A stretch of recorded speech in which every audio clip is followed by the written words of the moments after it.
Hello everyone and welcome back to another live stream with me, Grizzly K. This is Grizzly True Crime, and today we're going to be talking about the Idaho student murders case, sometimes known as the Idaho 4. Of course, the suspect is Bryan Kohberger, so we're going to be looking at what his defense has filed now as his alibi. I kind of thought an alibi, that you needed some specificity and you needed maybe someone else to back that up. It doesn't sound like someone else is backing it up quite yet. There's no one else to verify, but it's just their first filing and it's part of the process. That's what I understand and what I've heard from attorneys as well, that this is just part of the alibi filing process. So we are going to go over some stuff from the past. Let me actually just move my logo over here. It actually should be over here. Oh, thank you. Just so that I can refresh our recollection, right?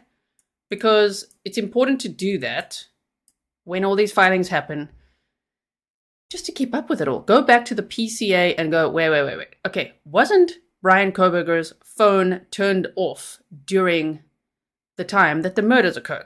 Isn't that what it was? So I just wanted to go over this again. Thank goodness I save all my presentations so we can go over some bullet points, which is always nice. And then we're going to look at the new document. I'm sure you've seen lots of people talk about it. If you haven't yet, don't worry, I'll catch you up. And if you've never heard of this case before, please check out the description box. There's a playlist for you. Also, welcome to my moderators. Thank you so much for everything you do. Welcome to all my patrons, members, subscribers, anyone who's new over here, any locals in chat. We've had lots of locals in the chat during the discussion of this case. And as we know, this is going to take a very long time to get to trial. So far, they say summer 2025, but we just don't know if it's going to be summer 2052. And Taylor, the defense attorney, said that to the judge, Your Honor, at this rate, we might never be ready for trial. So, okay. We've got that. Okay, so let's see. So I know that I've seen that this case on social media, okay, has become as contentious as the Delphi case. So I must please remind everyone, don't be combative with each other. It doesn't matter which side you're on. If you think that Bryan Kohberger is innocent or guilty, that's your opinion. Obviously, we don't know. He is innocent until proven guilty in a court of law, and we don't know exactly when his trial will be. And it's plausible conversations on either side. So there's no reason to fight with each other, okay? We're just here to discuss the case together on a Friday. It's night for me. I don't know what time it is for you. For me, it's Friday night. So happy Friday to all of you. Thank you so much for being here, okay? So here we go. November 13th of 2022 is when the crime happened. So Bryan Kohberger, according to the probable cause affidavit, and let me clarify, okay? According to them believing that he's the driver of the Elantra, I think the biggest problem that the state will have, unless they have other data or more evidence or actually see him in the vehicle, is proving that it was him driving the vehicle, right? But they did say the vehicle didn't have a front license plate number, which we know at the time it had a Pennysylvania license plate, which means it didn't have a front one, only a back one. And 5 days after the murders, he got new license plates. He got it in Washington, so there was a front and back one. So that was pretty calculated timing or interesting timing, okay? That then there was these new number plates. So the car thing and the grainy footage and all that, I understand.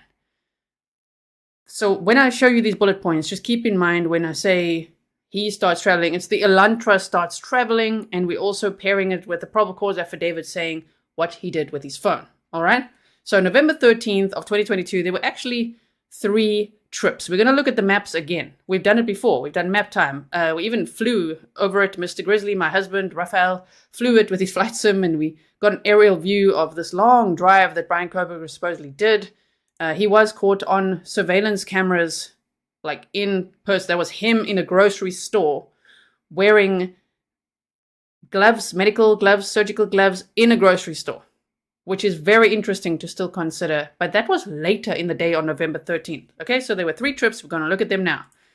Welcome, Jen. So at 2:44 a.m., he started traveling, the suspect started traveling towards 1122 King Road. At 2:47 a.m., his phone stops reporting to the network. So what I find interesting with this new filing that we're going to look at is that they say he was driving west, not east, in the early morning hours of November 13th of 2022. Sure, but on which trip? Trip 1, 2, or 3? On trip 1, if it's him, we don't know where he was between 2:47 and 4:48 a.m. because he turned his phone off. Unless he is the driver of the Elantra, then we know where he was based on video surveillance. Does it make sense? So 2:47 a.m., keep this in mind, write it down, his phone stops reporting to the network. He then, at 3:26 a.m., he traveled westbound in the 700 block of Indian Hills Drive and Steiner Avenue and passed the house 3 times. At 4:04 a.m., the Elantra enters the area for the 4th time. There were unsuccessful attempts to park. There was a 3-point turn done, and then they went back to the house. At 4:20 a.m., the Elantra departed at high speed. Okay? Caroline says, who wants to get groceries on your hands? Of course you wear gloves, right? So then there was a second trip. Okay? Trip number 2. At 4:48 a.m., the phone goes back on the network. So for 2 hours, and during the time of the murders, and this whole roundabout, phone is off. That in itself is kind of telling, if it's him. It's telling when someone turns their phone off like that in that exact time. We've seen it remember the Tim Bleefnick trial? He really got caught out on exactly when he turned his activity. He had like one of the smartwatches that he left at home that day, but it would track him all the time except in the 2 hours, that he was gone and committing murder. Okay. So sometimes that's also telling. Now, November 13th of 2022, sorry, my hair is my face here. Okay, November 13th of 2022, trip number 2. His phone goes back on the network at 4:48 a.m. I'll show you the maps to show you all of this. At 4:50 to 5:26, he travels south, and this is now based on Bryan Kohberger's cell phone. So he travels south towards Genesee, Idaho, and then west to Uniontown, and then north back up to Pullman, Washington. So what I'm saying is sometimes the defense may have a plausible play on words. I'm not saying they make stuff up, but he was driving like west of his house in the early hours of the morning when his phone was back on. But it wasn't at the time when the murders were occurring, okay? So at 5:25 a.m., 5 cameras in Pullman, Washington, and the WSU campus pick up the Elantra. At 5:30 a.m., he's back at his apartment. Then there's another trip. At 9 a.m., he starts to travel back to Moscow, Idaho. From 9:12 to 9:21, he's at the King Road residence, otherwise known as the Queen Road residence, 1122, right? At 9:32 a.m., he's arriving back at his apartment. Why would he do that? You know what I mean? Okay, so, and I'm not saying one side or the other. I'm just presenting what we know so far. This third trip, okay? So actually, I said that wrong. The second trip was him still. So it's almost like there's 4 trips. This final trip on that day, the Elantra at 12:36 p.m. So now it's like a noon, another freaking long drive, okay? He's going an hour away from home to buy groceries. Okay, so the Elantra passes Kate's Cup of Joe Coffee at 810 Port Drive, Clarkston. At 12:46 p.m., the Elantra was at Albertson's grocery store. From 12:49 to 1:04 p.m., Kohberger is on surveillance in the grocery store. So they paired him with the Elantra, with an Elantra, and his cell phone. So if he was really driving around on November 13th, west, I don't know how they're going to prove that because his cell phone was off, but okay, if they say west of the residence of 1122 Queen Road, okay, well, we'll get to that. I'm just like, there's too much to say. I'm seeing like bubbles of information I want to share with you. Okay, slow down, everyone. Araceli Spicy Chica, thank you so much. You say stargazing or astrology is not an alibi. Hola, Grizzlies. People say it's plausible. What I say is that stargazing on a cloudy night, ooh, that's it's becoming a little less plausible. Okay, my point is, if he's going there, and he's like kind of west of his house, but what is he doing there? It's fine. It's a Sunday. He can drive as far as he wants. He can do what he likes. But all these drives, ooh, I really hope that the state, when this gets to trial, will have very clear presentations. Because this defense expert that, the defense is bringing on, the cell phone analyst guy, has a lot of experience, yes. Okay, he's testified at many trials, but his flashy presentations, as they say on a news article, have been called into question before. They are not that accurate, allegedly, from what I've read. Okay? Sorry to say that. I'll read you an article where I read that. I'm like, wait, what? So just remember as well, the state will have their experts and the defense will have their experts. So it's not like a mic drop moment that the defense will have these experts. And even though this expert has mostly only ever testified for the state, now he's testifying for the defense, I think there's a little something called money that can get that to happen. as well as he's retired. And so why wouldn't he? And if he really thinks this is so sus, I'm gonna be, I don't know, promoting my product. I'm gonna be there as an expert. It doesn't matter. We've seen lots of trials and lots of experts that testify suddenly for the defense. We saw one in the Daniel Howard trial recently who got paid $90,000. You know? My goodness. So, okay, moving on. I just want to move on with this, then show you the document, then show you the maps, okay? Don't want to keep you here too long either. So, he's seen in this grocery store wearing surgical gloves. Why? Why is he doing that? Is there evidence under his nails? Did he get scratched up if he's the guy? Why? Do you not want your DNA to be in the grocery store? I don't know. Maybe it's just something he does, like when he was caught in his house wearing those gloves and putting his trash out of his family's trash into Ziploc baggies. All very normal, right? Okay, so 12:49 to 1:04 is on surveillance. 1:04 p.m. to 5:32 p.m. There's a massive time gap. They don't know where he is in that time. We speculated before. They don't know where he was in that time. Now, at 5:32 p.m. to 5:36 p.m., the phone was on the network in Johnson, Washington. It was initially reported as Johnson, Idaho. That's much further away. Right? Yes, Johnson, WA. So we looked at that on the map. And at 5:36 p.m. to 8:30 p.m., it stops reporting to the network. Again. In my opinion, and we are all entitled to our opinion. Okay, no one has to attack each other. I think because he was a criminal justice student with a degree in cloud-based forensics, I think it's like part of the plan. You know what I mean? To do all these drives and turn the phone on and off and on and off and on and off. I mean, whoa, good luck proving that he's making a pattern. You know what I mean? Could have done that for weeks leading up to this. All right, so let me just see what I'm missing. Okay, so Annie said many of these points are allegations made that may be proven untrue. We don't actually know if he turned his phone off. Okay, good point as well. Good point, Annie P. Thank you. Now, just remember, quick reminders, on November 18th, he changed the license plate to WA license plates. On November 29th, law enforcement knew about this 2015 Hyundai Elantra. Well, they got the model a bit wrong, which is also interesting for the defense, okay? December 13th, he was captured by a license plate reader in Loma, Colorado. December 15th, there were 2 body cam videos that we watched together before, where he was with his dad, getting Thai food, you know, traveling to Pennsylvania. And on December 16th, surveillance showed the Elantra in Pennsylvania. And there, he was cleaning it like never before. And as we know, he was a clean kind of guy. He was vacuuming at all hours of the night, is what tenants in the building said, where he lived at the Steptoe apartment. He was vacuuming, cleaning all the time. So he could just be like a germ freak, right? I mean, I'm quite a germ freak myself, and I love cleaning. So I think I'm not allowed to vacuum in Switzerland at 3 a.m. That's not allowed. After 10 p.m., you may not make noise, okay? So I can't. Okay, so anyway, moving on. Now, let me quickly show you the documents, just so that we don't get lost in all of these details, because it is a lot. And if we really have to go over everything, we'll be here for hours and hours. And there is actually, we've gone over all of that before. It's on the playlist, right?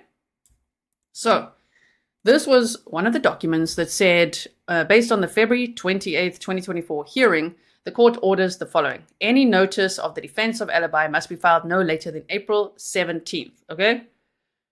That's what happened. That is why they filed this hearing now. I could see I'm going all pink with this new lighting. So that is why now it's like, oh my word, here it is again. But it's not really different to what they said quite some time ago, is what the alibi would be, right? Did it shock you? Did it surprise you? I mean, I know people were expecting, like, let me just change this. Ooh, okay, hold on. Something like that. Okay. So I don't know if people were expecting that now they're going to say, yep, there's a witness that will testify, that will say he wasn't there. I think it's too early for that, based on how slow it's going to get to trial, right? So that is what happened. And so the next hearing, by the way, I just want to let you know, is on May 14th, 2024. And that will be a hearing on the defendant's motion for a change of venue. And this will be again on Judge John Judge's YouTube channel. So now if we go to this latest document that's got everybody talking about this case right now, of course, and arguing with each other because we just don't know. It's what the defense is saying versus what the state is saying, the PCA, and if they really have this expert that has critical exculpatory evidence. Interesting. I can't wait for the trial. Honestly, I can't wait for the trial, but it might take many years, right? Annie P said, I think that Ann Taylor put the moon and the stars in the filing to purposefully demonstrate how the mainstream media would overreact. That's very smart, actually. I do think that Ann Taylor is a very smart lady, and you might be right. You might be right, because you know what else it was? It's like when you first read this document, I'll show it to you now. That's the first thing that catches your attention. Like, oh my word, his alibi is stargazing, but it's not really his alibi. His alibi is that they're going to have a cell phone expert to say that he wasn't east of his house. He went west. He traveled in the exact opposite direction according to this expert, right? Okay. Also, Jesse Lynn said, Bill, the prosecutor, needs to hand over what he has because he looks really shady. And his outbursts, he's coming unhinged. Wonder why? Bill's holding this up, not Anne. He should have had this handed over. Yes, I have seen that argument as well. They do need to get all their ducks in a row and hand everything over. Which is why this case is also, it's becoming a little bit like Delphi.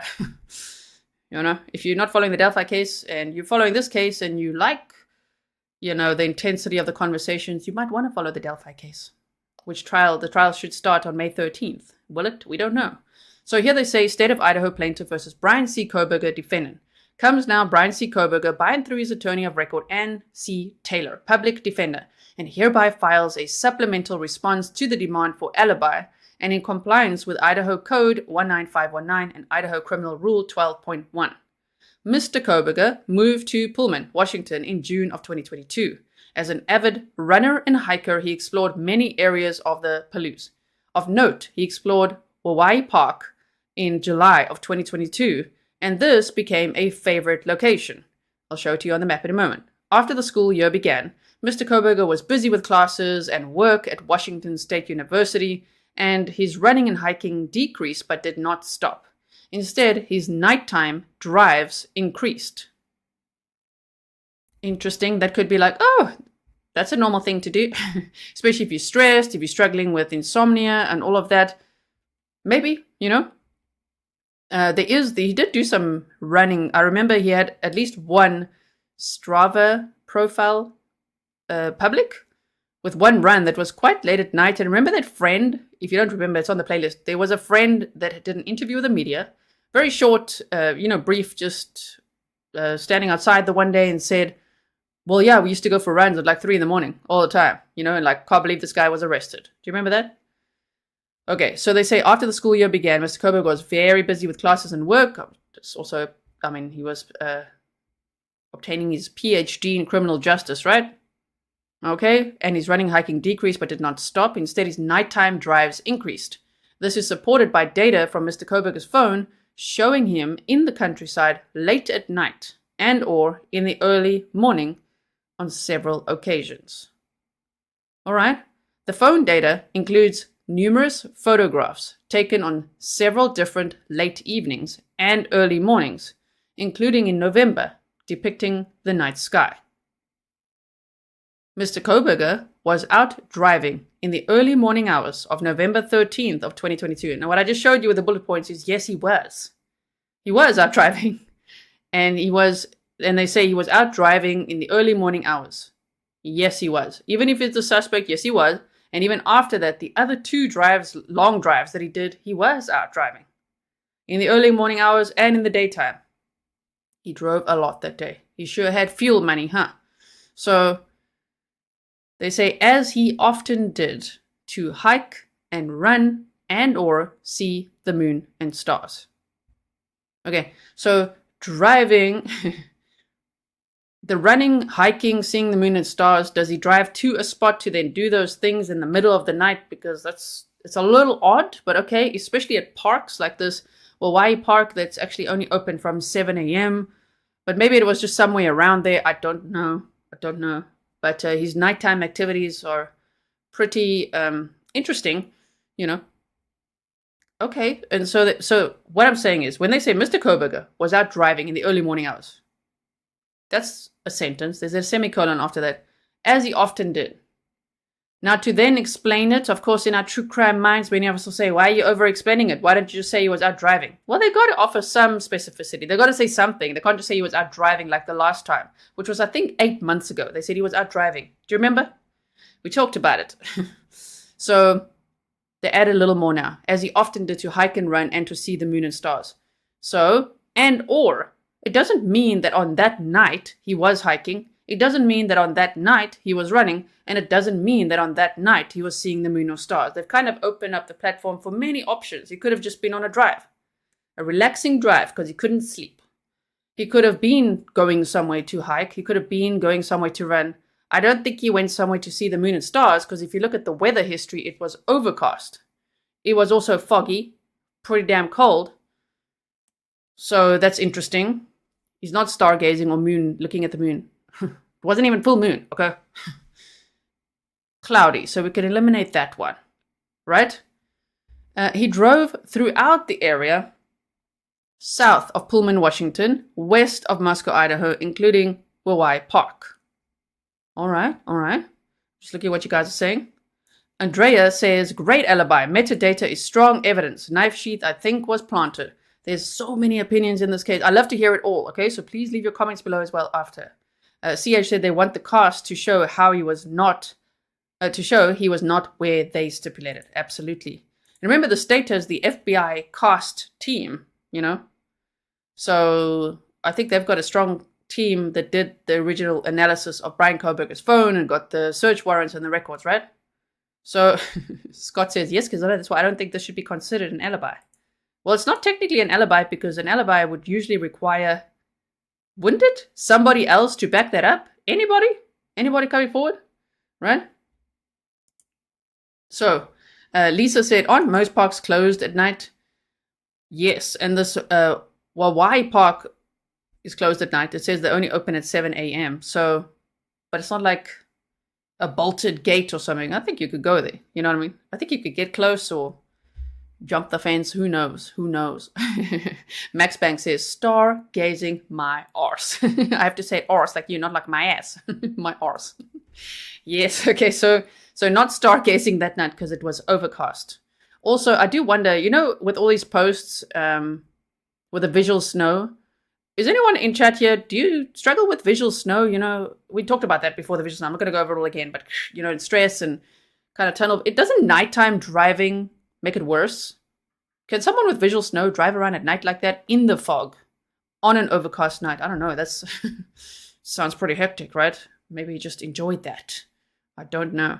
So Annie P said, I believe that we will see cell and radio tower or cast-like data coming from the defense. Yeah, probably. And I think we'll also see it coming from the state. I think this case is going to... it's going to be... You remember in Letitia Stark's trial when we saw Kevin Clark's timeline and presentation? Wish we had him at this trial, right? But we're going to see stuff like that from both sides. It's going to be very interesting. So, okay. So this keeps me personally like on the fence. I'm not saying like, oh my word, he's innocent now. Or, oh, he's so damn guilty. Because I don't know. All I know is he's innocent or proven guilty. This sounds very interesting, especially if they're going to bring on this expert who normally testifies for the prosecution. As I said earlier, why he could be testifying for the defense. Who knows? But, you know, let's see what he says. It'll be interesting. Let's hope it's more interesting than the Daubert hearing that we watched in the Burgos Aviles trial. Do you remember that? That was also about cell phone data analysis and pinpointing places and not being able to an argument with that. That was hectic. Okay, so Mr. Kohberger intends to offer testimony of Sci-Ray CSLI expert, cell tower, cell phone, and other radio frequency curricula vitae is attached to show that Bryan Kohberger's mobile device was south of Pullman, Washington, west of Moscow, Idaho on November 13th of 2022. As I say, it was. But at what time specifically? It was. That's factual based on the PCA. I know the PCA, as Annie said earlier, is allegations that may be proven untrue. Stefan, I knew you were going to remember that Daubert hearing. I knew it. Stefan says the Daubert hearing. We survived that during the Burgos Aviles trial. Oh my goodness. So they're going to bring on this expert. We're going to learn a little bit more about him. Just a quick little article, who he is, what he does. But here they say cell tower, cell phone, and other radio frequency curriculum vitae is attached to show that Bryan Kohberger's mobile device was south of Pullman, Washington, west of Moscow, Idaho on November 13th of 2022. Then they say, and this is where it gets interesting, that Bryan Kohberger's mobile device did not travel east on the Moscow-Pullman highway in the early morning hours of November 13th. I don't know how they know because it was off, but okay. All right. But they say did not travel east, all right, in the early morning hours, and thus could not be the vehicle captured on video along the Moscow-Pullman Highway near Floyd's cannabis shop. It's weird that they say it could not be the vehicle captured on video at the house. Do you know what I mean? He wasn't, okay? He was not the guy at Floyd's cannabis shop. Yes, we were not asking about Floyd's shop. We're wondering about the crime scene, though. Right? Because there's video from there of the cilantro. So, moving on, they said additional information as to Mr. Kohberger's... Now, here we go. Additional information as to Mr. Kohberger's whereabouts as the early morning hours progressed, including additional analysis by Mr. Ray, will be provided once the state provides discovery requested. I like that. It's like a bargaining chip, right? And now, subject to an upcoming motion to compel. If not disclosed, Mr. Ray's testimony will also reveal that critical exculpatory evidence. Oh, I like how I don't know. Maybe you don't like how they're holding it back. I think they're like, state, give us what you got. Give us what you got. Why are you hiding what you got? Just give it to us. You know? So they said, further corroborating Mr. Kohberger's alibi was neither preserved or has been withheld. Okay, so this is the latest document. Now, let's do a little bit of map time.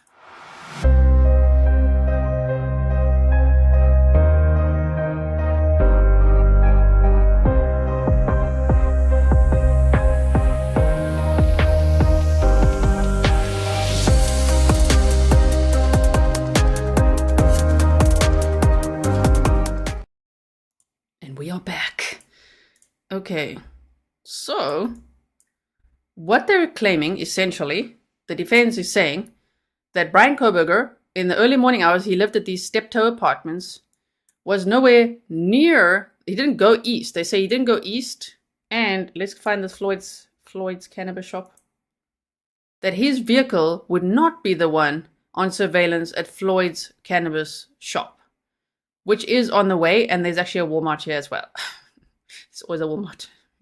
Okay, so they said could not be this one because maybe the state just said, but we saw him, he could see him there, even in the parking lot. We haven't heard that. But maybe the state is saying, ooh, but this is, and they say, no, that's not. It's not his vehicle because his cell phone wasn't there. It was elsewhere. However, it's just, he started the drive and then turned off his phone and it was off for 2 hours. And the Elantra was going round and round in this area by the house, right? So, I don't know, it's kind of interesting. Right? Now, if we go, I just want to show you this as well. So they're saying, basically, that some of his favorite places to go was this Hawaii Park. And that's where he went. Okay, they didn't say that's where he went that night. They just said that he was south and west of his apartment. So south and west, even south and west. So it could be around here. They mentioned this. They name dropped this park, even though it wasn't open at night. But he could be anywhere around here. Right? Okay, then if we look at this is the drive, that trip number 2 that he took after his phone was turned back on, which is how they know about this possible route, okay? Priesty says, I just keep wondering that, what if, Bryan did something sneaky to throw a wrench in this case. You never know. I mean, he was getting his PhD in criminal justice and he has undergrad studies in cloud-based forensics and all sorts of things. He studied a lot and wanted to help the police with data tracking and all sorts of things. So I think it's going to be very interesting, especially if he's the suspect and if he wanted to commit the perfect crime or something. You just never know. If he's not at all and he's innocent, well, if they prove that, then of course he will walk, And then who's the killer? Who's the other suspect? Where are they? Because then it means they're still out there, which is a scary thought always, right? So,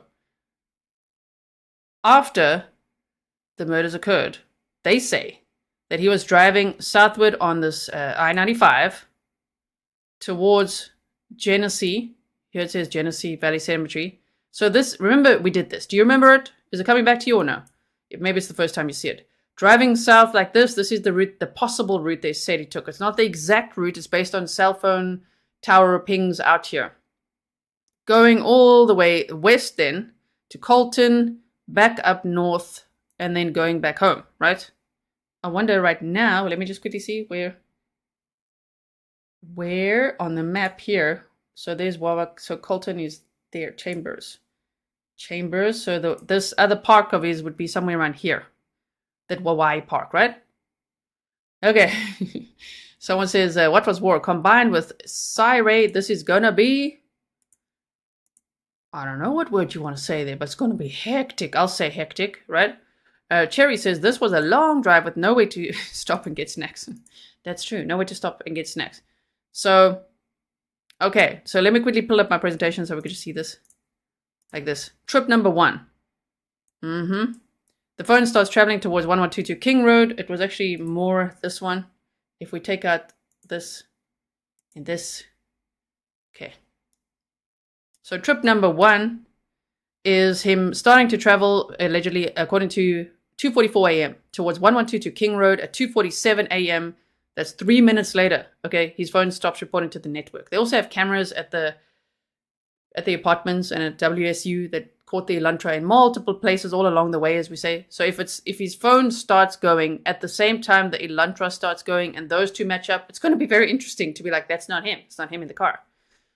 Anyway, I'm just saying, in this case, whoa, the state and the defense, they better bring their presentations because it's going to get very interesting. So at 326, traveling westbound in the 700 block of Indian Hills Drive and Steiner Avenue, past the house 3 times. We've gone over that before. Enters the area for the 4th time. Unsuccessful attempts to park. 3-point turn back to the house. And 4:20 a.m. departs at high speed. So we've got that one. Then let's look at trip 2. No, trip 1. Trip 2. 4:44 a.m. The phone is back on the network. So this one. This is trip 2. Okay. I'm going to have to... How could I fit everything on the screen?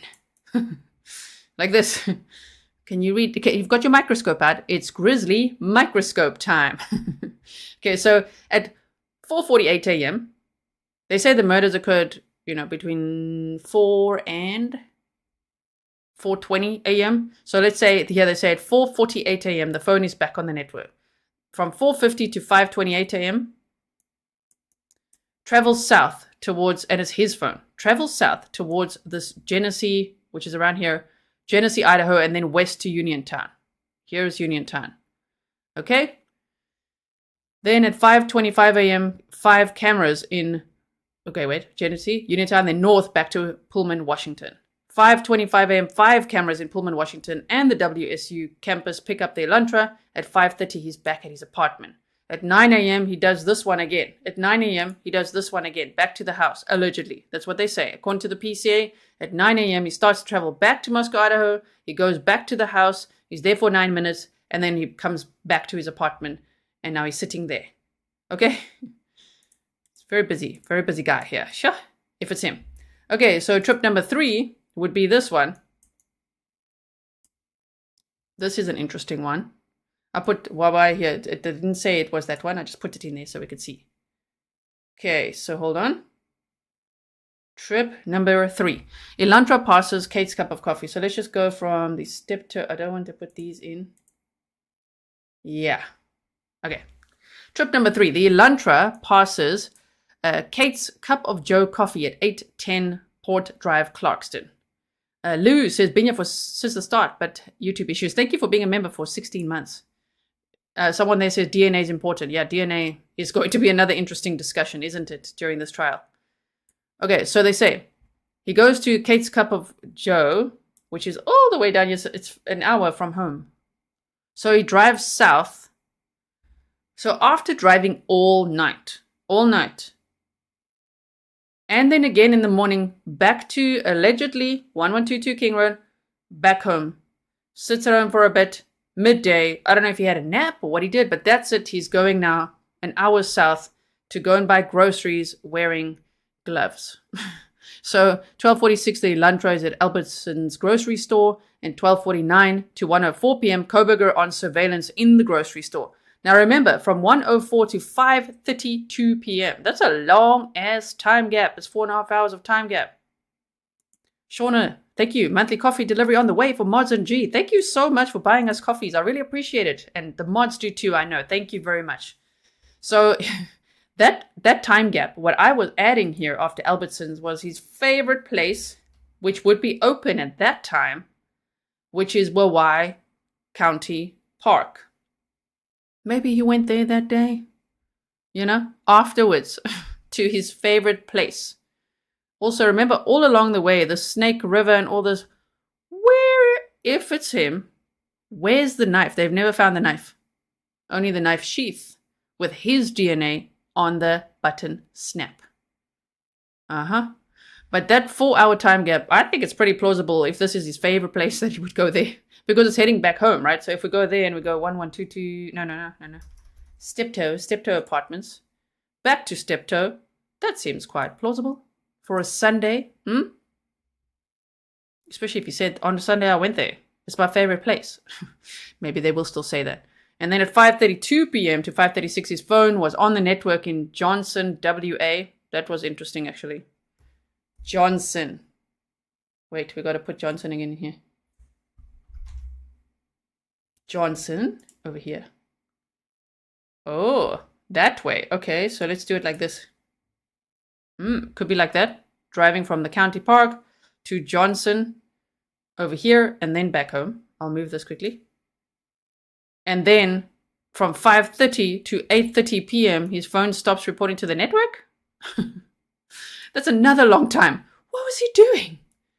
And if he's the guy, one has to consider, where did he get rid of stuff? Evidence, right? That's a scary thought.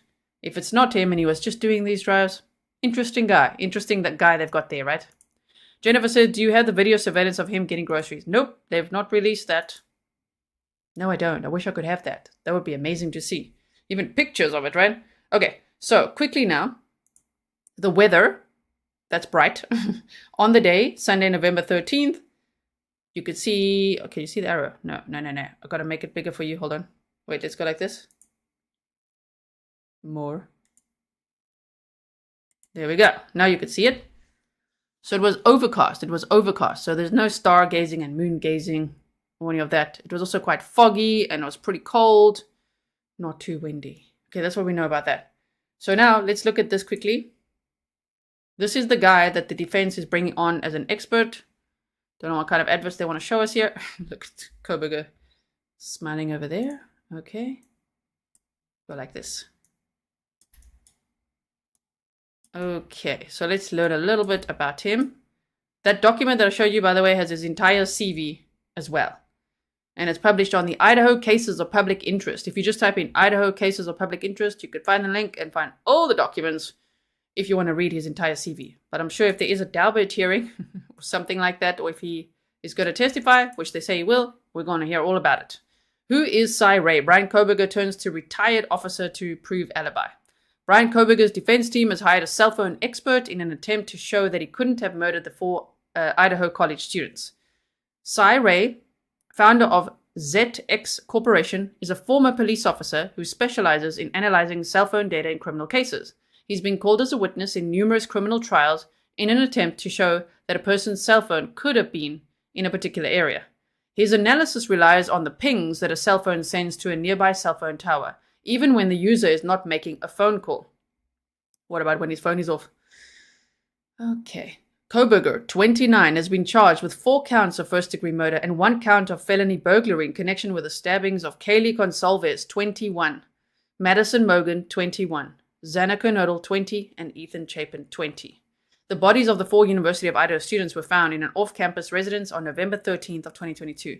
I also think it's interesting that now recently from the hearing we just watched, which was last week, if you missed it, go check it out, they said, that expert that they had on the stand said, it's true that Bryan Kohberger did not stalk any of the victims on social media.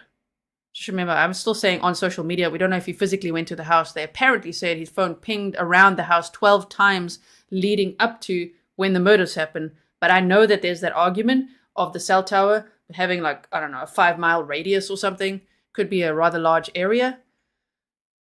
However, when it comes to the FBI CAST team and probably this expert, I'm sure they're going to be able to pinpoint more precisely where these people were. A good example was the Burgos Aviles case, where they had a defense expert saying, there's no way you can pinpoint exactly where this guy was. And the state said, well, buckle up because here's our expert and check this out. And whoa, that was such a brilliant presentation. The replays are all there if you ever want to watch it. That was a very interesting trial. So they said, Kohberger has maintained his innocence in the case, previously standing silent during his arraignment. Judge John Judge, who's overseeing the case, entered not guilty pleas for each of the charges against him in his response. Newsweek sought email comment for Thursday from Bryan Kohberger's attorney. A defense document filed in court states that Kohberger told his defense team he was out driving in the early morning hours of November 13th of 2022, as he often did to hike, run, see the moon and stars. He drove throughout the area of Pullman, Washington, west of Moscow, Idaho, including the Wawai Park. So this is the guy. Look at this picture they've got of him here. This is Cy Ray. Okay, cell phone data expert Cy Ray and defendant Bryan Kohberger. Kohberger's team hired Ray in an attempt to show that he couldn't have murdered 4 Idaho college students. Gaynor says, yes, we learned a lot then, G. Yeah, we sure did. We sure did. Bishop said that was a whack trial. That was very hectic. So the document adds that Cy Ray will testify that cell tower records show that Kohberger's mobile device was south of Pullman, Washington, and west of Moscow, Idaho on November 13th of 2022. That Bryan Kohberger's mobile device did not travel east on the Moscow-Pullman highway in the early morning hours of November 13th, and thus could not be the vehicle captured on video along the Moscow-Pullman highway near Floyd's cannabis shop. Still, I say, well, that's all actually true if the PCA is correct and if he turned his phone off. Do you know what I mean? According to a profile on Merry Talk, a news site that specializes in new government technology contracts, Cy Ray spent 20 years in law enforcement, where he spent time as a SWAT operator, homicide sergeant, and directing fugitive missions. Some of his work has been featured on several episodes of 48 Hours, 2020, the Discovery Channel, and Dateline, showing his investigative and technological expertise. Cy spent time in Afghanistan as a field advisor for an undercover team targeting improvised explosive device IED cells, it adds. He set up ZX in 2014, and it has worked in both radio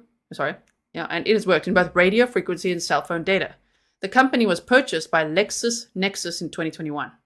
His accomplishments include engineering RF drone detection sensors used by the NFL at the 2015 Super Bowl, and engineering RF tracking and security technology for law enforcement and military applications, the Merry Talk profile states.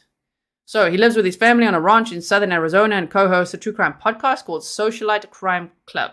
Attorney Mercy Wright noted his expertise in a social media post on Thursday.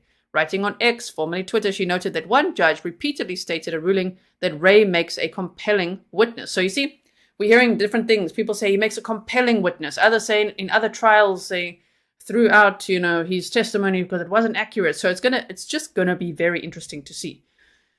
I would love to be on the jury. Would you not love to?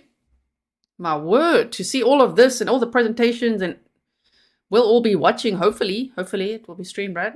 I hope so. The better. Don't take the cameras out.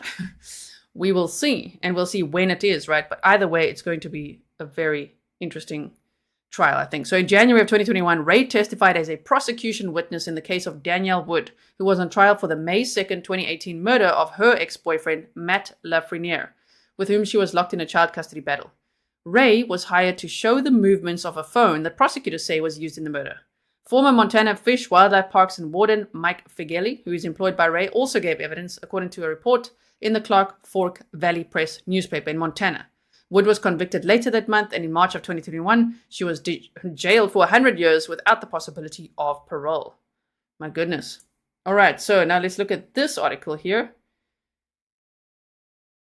Okay. Annie P. said Judge G. Villasenor, who called this technology junk science, has had several of his cases overturned because of his own errors, so I find his opinion sus.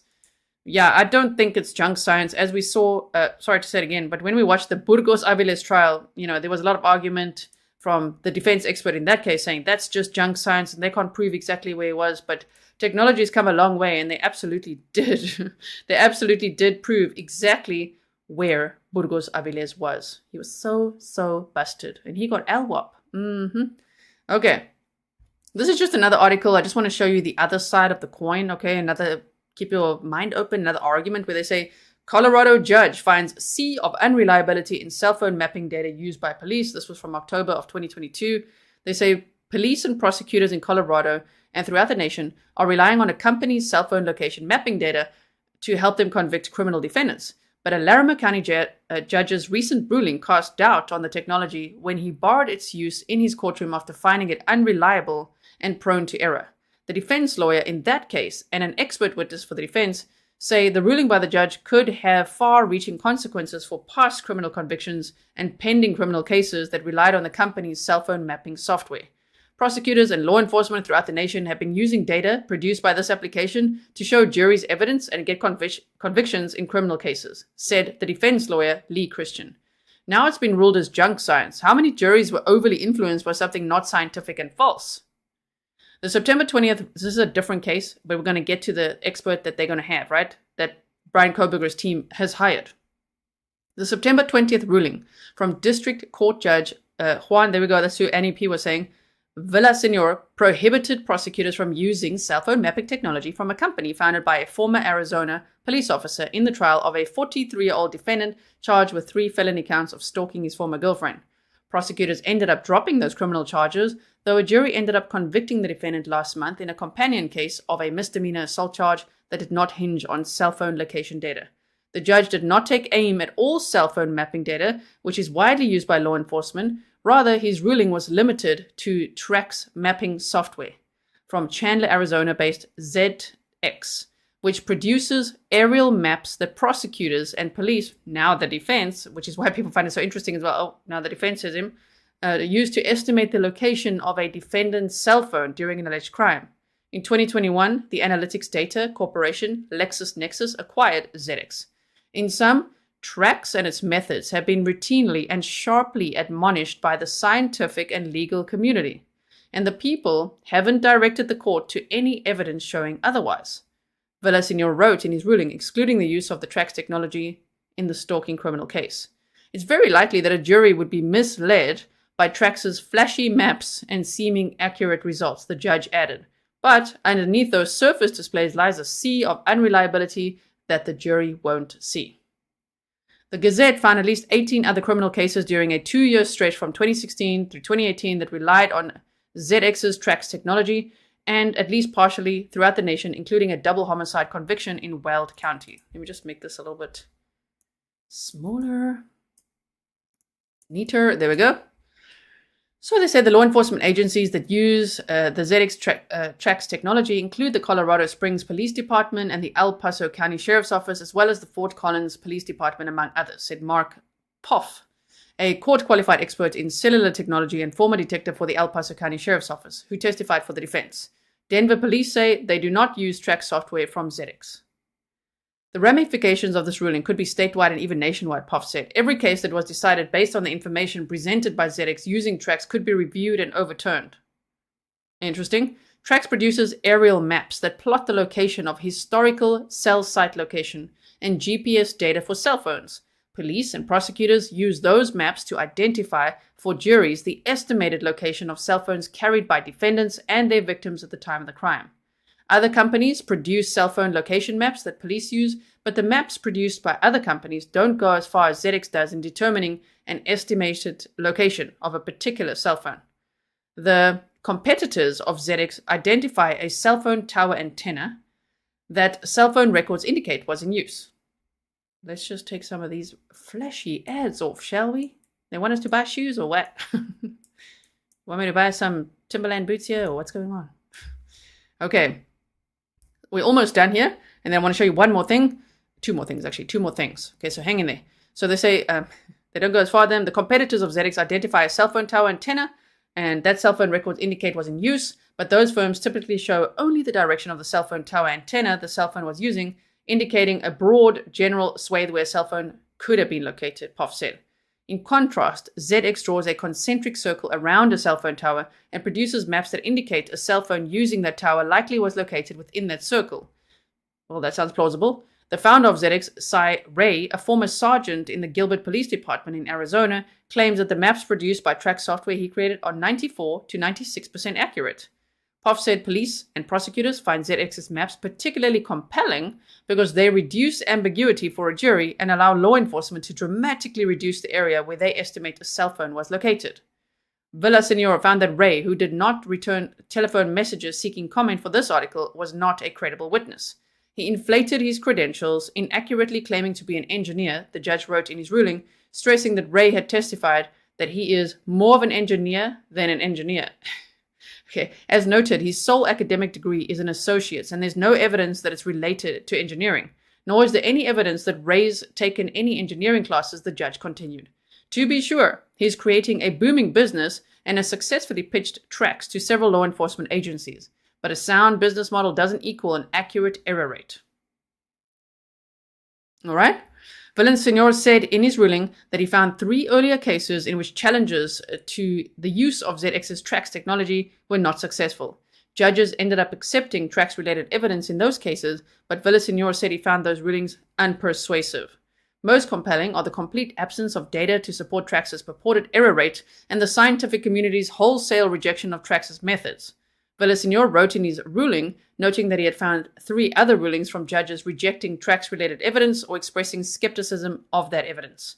In the case of the man charged with 3 counts of stalking in Fort Collins, prosecutors wanted to use the Trax cell phone data mapping as evidence to show that the defendant was repeatedly near the apartment of his former girlfriend, thereby confirming he was defying a restraining order, barring him from stalking her. The Trax maps, produced for the Fort Collins Police Department, placed the man in the vicinity of his former girlfriend's apartment nearly every day between December 30th of 2021 and January 11th of 2022, the judge noted in his ruling, excluding the maps. Are you finding this interesting? I find it interesting. Just a little bit of background of, like, what are we going to see? What are we going to hear, right? So, they say Poff testified for the defense that Trax isn't reliable, and Poff provided as evidence GPS records from Jones's truck that undercut the cell phone location maps produced by... Why did it jump? Why did it jump like that? Listen here, adverts. We're trying to read over here. Produced by Trax in the case. The truck's GPS records showed that when Jones was supposedly at the apartment of the former girlfriend on multiple occasions, he was actually driving on an interstate, according to Poff. The GPS from the truck showed that on multiple occasions that they were trying to suggest that he was in the area of that apartment, he was miles away, Poff said in an interview. He was on the other side of town. They said he was on the west side of Fort Collins, and I could show you that he was on the northeast. See? That sounds familiar. It's what they're going to do in this case, right? They want to prove that he was south and east and not... No. South and west and not east of his apartment. Okay. So Ariel says, I think of this the opposite way. Wait, I just want to see. Okay, what if Cy Ray has the GPS data that undercut the state's cell phone location maps? I mean, that will be very interesting. That's what I say. I'm just on the fence right now. I don't know how it's going to go. We'll have to see. We'll have to see the evidence that they present at the trial and see what the jury decides, right? So they say the GPS mapping backed up the man's contention that he had been driving back and forth from his home in Cheyenne, Wyoming, and his job in Johnstown instead of stalking his girlfriend. In addition, security video footage of the apartment complex undercut the former girlfriend's contention that she and her son had seen her former boyfriend's red Dodge Ram driving through the apartment complex on 2 occasions. Okay, so my point is, not to go over and over it, I think there's also this, we'll look at this quickly. It's going to be interesting, right? Just how many criminal convictions have relied on Trax mapping technology couldn't be immediately determined. Ray, the founder of ZX, claimed in a curriculum vitae he submitted in the case that he has provided training to over 8,000 law enforcement officers, prosecutors, and defense experts. He also stated on the curriculum vitae that he had provided expert testimony from 2016 to 2018 in at least 18 criminal cases. Another case in which Ray testified involved the October 15, 2015 double homicide in an MJ smuggling killing in rural Weld County. Samuel Penny, who was 36 at the time of his conviction, was sentenced to 2 life sentences for the killings in that case. Right, okay, so we will see what Cy Ray has got to say. Then, what is this? Oh yeah, that's when we flew it. I wanted to show you this one thing here, which was the statement from Kaylee Goncalves' family on their Facebook page. I'm sure you guys have seen it. Read all over the place by now. Oh, sorry, let me do it like this. But I'm going to read it to you in case you didn't. So what did they think of this alibi? What did they think? Statement from the Goncalves family. We've been waiting on this information for months and it's finally arrived. It is so hard not knowing anything. So it's one of the victims' families, right? It is so hard not knowing anything about the case. And you find that you have to cling to dates, motions, and hearings in order to figure out anything. A big part of this has been waiting on the alibi information. Now that it's here, we feel even more confident in the prosecution of the defendant. The defense's claim is that the defendant was driving late at night, hiking, running, and stargazing. We're not sure why it's taken over a year for this to come out, as those don't seem to be complicated activities. We believe that if this alibi had any weight, it would have been submitted months ago. It is also in direct conflict with the probable cause affidavit that states that the defendant's phone was turned off between 2:47 a.m. and 4:48 a.m. So, if the defendant was driving around and there's cell phone information that he was in a different place, it would be either before or after the times of the murders. Hence, not really an alibi. We continue to look forward to justice in this case and can now put this part of the proceeding behind us. Thank you all for your support for our family. Okay, so now I'm going to pay attention to you guys and see what you say. I just want to show you. Remember this? I'm going to turn the sound off. Where's this video? Go. Mr. Grizzly, that's my husband and I. We actually flew this this whole route on a flight simulator. So if you haven't seen it, I'll link this episode for you in the description box. Double G time, you can see me there. We flew that whole long route that he drove just to see the area, on a flight simulator. Okay. So if you have never seen that, well, go check it out. It's called Idaho Case, Map and Aerial View of the Suspect's Travels on November 13th. Okay, now, forgot something before I go just to the comments. I think this one, this is going to be interesting for the defense. If I was the defense, I would focus on this. Right, this right here is like, oh, damn. How can one trust the state's cell phone mapping when they say this? Investigators, okay, are you ready? Do you remember this one? If you know, you know. Jinxie says, you're absolutely amazing. Thank you for your fantastic presentations, positive attitude, and powerful energy. Oh my goodness. You said I'm so spoiled. Thank you so much.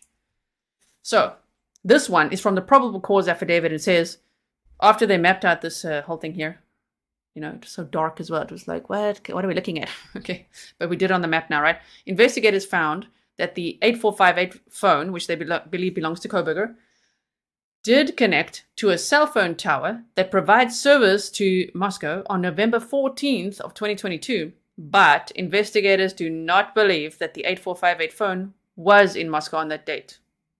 Oh dear. Well now. So it was there, but it wasn't there. Interesting. The 8458 phone was not connected to any tower that provides service to Moscow since that date. What do you think that means? Because Phil, TYO Toys on X, was saying earlier, didn't Kohberger study something to do with, forensics or cloud-based forensics or something? Yeah, he did. I found that earlier here as well. I'm like, wait, we got to dig that out again. Did I highlight it? Wait.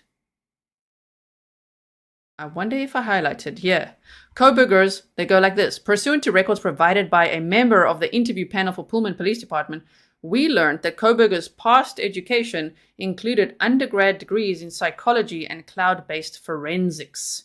These records also showed Kohberger wrote an essay when he applied for an internship with the Pullman Police Department in the fall of 2022. He wrote in his essay that he had interest in assisting rural law enforcement agencies with how to better collect and analyze technological data in public safety operations. Kohberger also posted a Reddit survey. We've learned about that before as well. Now, what I'm saying is, if he's got an undergrad degree in cloud-based forensics, what Phil was saying is, what if he manipulated the metadata, right? Let me just try to find him. TYO. Twith? Yeah, Phil Foss on X. You said, okay, Phil said on X, did Bryan Kohberger modify the metadata on his phone to create an alibi? He had a degree in digital forensics. He certainly would have known how to do this. Don't you think it's interesting, though, if we speculate that for a second, if Kohberger manipulated the metadata to create an alibi? That'll be interesting, given that when they say, well, that's weird, because on this day, it showed that the phone did connect. It showed that the phone connected to a cell tower that provides service to Moscow on November 14th, but investigators do not believe that the phone was in Moscow on that date. Interesting. It's just interesting. Okay, so we've got that. Well, that is what we have. I'd love to hear your thoughts. Where do you stand on this? Do you think it means, oh my word, there's a high possibility that Bryan Kohberger is innocent? Do you think it means, oh my word, this means he's so damn guilty? Or are you on the fence like me? He's innocent till proven guilty. I have no idea. We have to wait to see what these experts say. We have to see more information, right? In my opinion. Ebony says, when is the trial? So far, there's no trial date set. They said it will be summer of 2025. I almost said 2052 because I've said it so many times as a sarcasm, right? Okay, summer next year, but they're not sure if they'll be ready by then. So who knows? Nonnie Ann says, what, am I the only one who's sus on a person who turns off their phone as an alibi? You're not the only one, Nonnie Ann. It's a little bit sus. Let me just quickly also find, I just want to find something. If I just want to show you this. These blast from the past presentations that I made for you. Do you remember them? Bryan C. Kohberger is innocent until proven guilty in a court of law. What does a fair trial look like for Kohberger? So we went over this before. A question that I'd posed back then, which was probably a year ago now, is who benefits most from a delay, the prosecution or the defense? I still think the question is valid because who is delaying it? Is it the state? Is it the defense? And I think that question is still very interesting. In your opinion, is this case a slam dunk? Tracy said, I don't know if he did it or not. I just don't like the shoddy prosecution lately. Yeah, well said, well said. So Jason Labarre was Kohberger's Pennsylvania extradition attorney. He is the one that said that Kohberger said he's eager to be exonerated, that the phone pings, and things like that, there's holes within, they could poke holes in the case, in the PCA. And they talked about witness statements. Sorry, I just want to quickly see here. So that is what I just showed you, where we then asked ourselves a year ago, does this not imply that the cell tower data is unreliable? Kaylee's dad said that he was so close to the house in the 12 previous times that he was there that his phone touched the Wi-Fi. What if it's proven that he has been inside the house and was given a Wi-Fi password, or that the victims knew him, or that he attended parties there? I don't think so. I don't know about that. Annie P says, I really thought he was guilty in the beginning, and now I'm big time doubting. That's why I say this case is reminding us a lot of Delphi. And just because Delphi is like, what's going on there? For many of us, we're like a little bit skeptical, a bit concerned, right? It's a bit risky that, but it doesn't mean this case can't be. There can be many cases, right? At the same time, that could be a bit like, what's going on here? We shall see. Locals say the signal throughout the area is spotty, so could the defense try to prove that it was not him deliberately turning his phone off, either during or after the homicides occurred? Very interesting. Here's the Elantra. We looked at all of this, so if you missed this, I'm just going to show you like this. There's so much that we went over before with these presentations. It's all on the playlist. The DNA, I know people will be like, but they've got DNA, right? The DNA research says transfer DNA can stay on an object for 12 months. Can his defense not argue that he sold someone the knife, which is why his DNA was still on the button snap? Can it not be argued that perhaps Kohberger did stalk the victims and cared about them when he heard a noise inside the house and he went inside to help? We looked at all of this before. Okay, now let me quickly see what I missed. So, interesting. Okay. CH said, is it possible to please stop saying his phone was off? It wasn't connecting to the towers. You're right. It wasn't connecting to the towers. And so the PCA was implying that his phone was off, right? They went into reasons why that could be. And they've seen in cases, and we've seen it in many cases, where defendants who are later then convicted, not everyone is, but they turn off their cell phones so they cannot be detected during that time, right? Okay. So, the Richard said, I appreciate you, though we are worlds apart.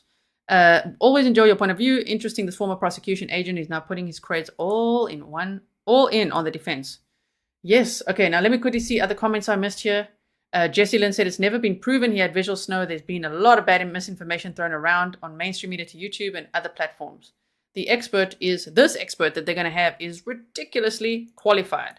We've also, if you've never seen the presentation where we looked at Bryan Kohberger's entire history, like we do in many cases, from when he was born to what he studied to, everything. We looked at all his studies and what other students have said. Go and check it out. You might find it interesting. I always find it interesting when it's like, much later now to go back and be like, wait, let's go back to that and see what we said there again and what happened and what do we know. Also, Georgie said typically if there is a valid alibi, they don't spend this amount of time in jail. And Kohberger looks very happy just being there to wait and wait and wait and wait, right? It's very interesting that he's just like, I'll wait. I really think he could be eager. It's interesting that he says to be exonerated if that's what he said, because that would mean he would have to be convicted first. So he'll have to be exonerated on an appeal. So Papa Bear said, as a local, I assure you these routes for trips are beyond crazy and highly unusual, let alone suspicious. Locals are saying it's a little bit sus. Very sus. Papa Bear said, local here. Our area, both Moscow and Pullman, are quite rural. Overall, can drive between the two towns on the highway and have no cell service. That's interesting as well. I love hearing all of your thoughts, your comments, and everything. So please leave them below as well after the live stream, because of course, if you're live with me right now, you're chatting in the live stream. But if you're a replay watcher, or if you want to comment afterwards so I can read your comments, because I might have missed many of them, do that. I'd love to hear your thoughts. Tim Harris said, if the tower was at the west end of Moscow and the connection on 11/14/22 was to a west-facing sector of the tower, it could have pinged briefly from Pullman due to the multi-path interference. Oh, thank you so much. That is true as well, Tim Harris. Good point, good point. So all I can say is let's see what happens. Let's see. I don't know. My mind is not made up yet. I'm just like, well, very interesting. And the whole time, this battle, of course, which is very normal between the state and the defense, all the things going on, the delay is not normal. State, give what you got. Defense, okay, move on with it. When is the trial going to be?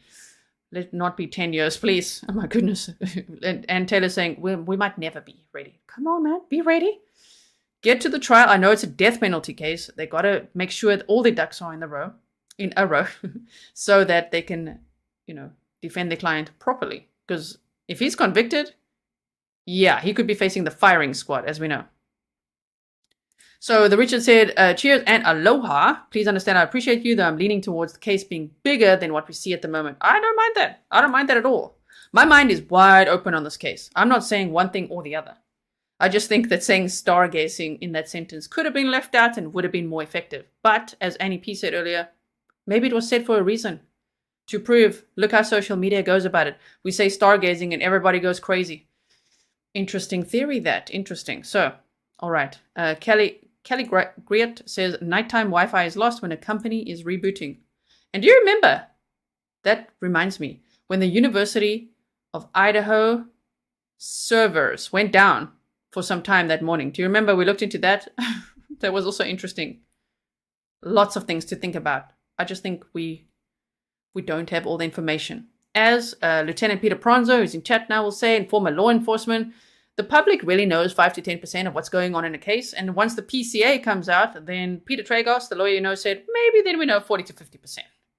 We just don't. So imagine that. We don't know the other 50. So we just don't know. We can have opinions, but we don't know. We can't say factually, definitely he's 100% guilty or 100% innocent. Right now, he is innocent until proven guilty. But he's the suspect. So we shall see. And of course, we want justice for the victims. And if it's not him, who is it? Right? Okay. So, and that's an interesting question. I know that opens up a whole, I was going to say can of worms, but it's more like a very deep rabbit hole. So thank you so much, everyone, for being here. I really appreciate it. I can't wait to read all your comments. Let me know what you think, because I know it's very all over the place now, and I like that. Tell me what you think about this case so far and what you think about this alibi. Peter Ponzo says, tons of evidence that the defense will try to pick apart. Not an easy task. Yes, absolutely. M says, stargazing while driving could be dangerous. Maybe he drove 2 spots to stargaze. I think that's sort of what they're implying, the Wabai Park. So I will make sure to put all the links in and everything from what I read in the description box and do some timestamps for you. And I will see you all again very soon. If you are a member, make sure you check out last night or last afternoon, yesterday, depending on your time. For me, it was last night. Yesterday's members only stream. It's on the members only playlist. It's also now on Patreon as a replay. Okay. And I will see you very soon again. Thank you, mods. Bye, everyone.